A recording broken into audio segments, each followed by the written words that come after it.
My country people them. Sugar news. Sugar, sugar, sugar. Diabetes alert. Take your insulin. Take it now. Do not sue me. Because Barrister Salai has officially taken the Ambazonia big mouth, Chris Anu, to court. The case has been filed. Case number 2:19-CV-00995 on Friday, the 8th of February 2019 in the Central District Court in California. The plaintiffs, Jane Doe, and all others similarly situated have brought this lawsuit against Christopher Anu Fobene, the defendant. The case is a complaint for damages, injunction, and declaratory relief, which means that this is a civil lawsuit, just like the one against Tapang Ivo, but I will explain that later.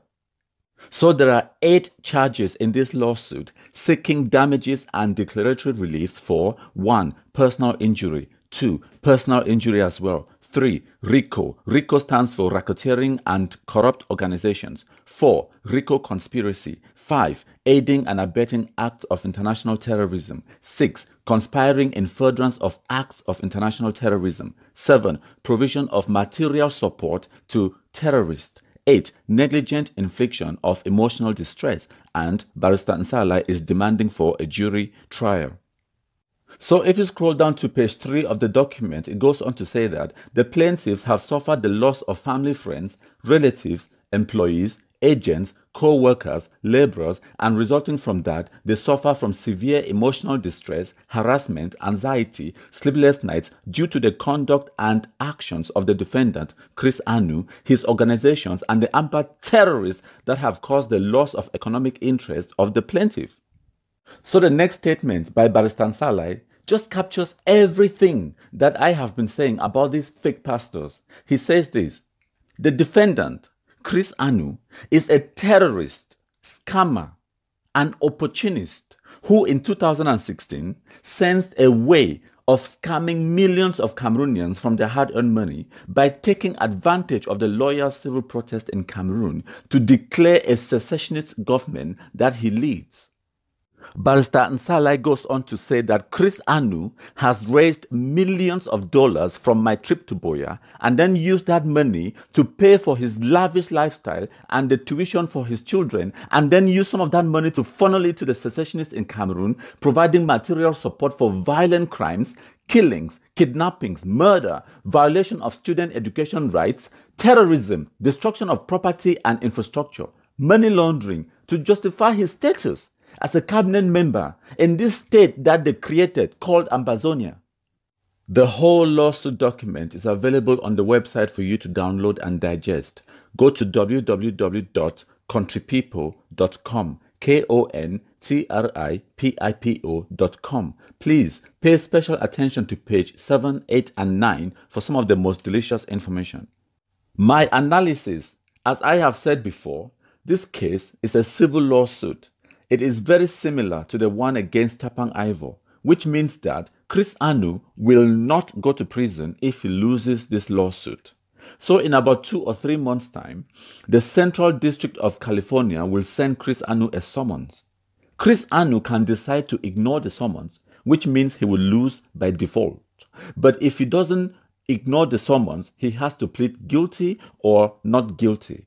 If he pleads not guilty, he will need to take a lawyer, and then we go through the discovery period, and then we select the jury, and then we go to trial. This is a very long process that will take more than 1 year before we see an end to this lawsuit. And make una no forget, say Tapang Ivo na student for America. He no get money. Chris Anu na fake pastor where he use this struggle for put chop for a table. So where are they going to get the money to pay for the lawyers? The answer is simple. They either have to beg, borrow, or steal. In this case, I think they're going to beg. They're going to use GoFundMe to create multiple GoFundMes to raise money. And they are so divided in the diaspora that it is funny. The ADF on one side, the IG on the other side, and then Sokadef on the other side. So it will be very funny to see who is going to donate money to who, because now they have multiple lawsuits against them. Mano run. Una go finish una fufu. Tapang Ivo be talk say this one a legal terrorism. Una don't see wait. We are just getting started. We go terrorize the terrorists, idiots. Anyways, my country people them. So this lawsuit is seeking to get Chris Anu to pay money for damages that he has caused by inciting violence in Cameroon.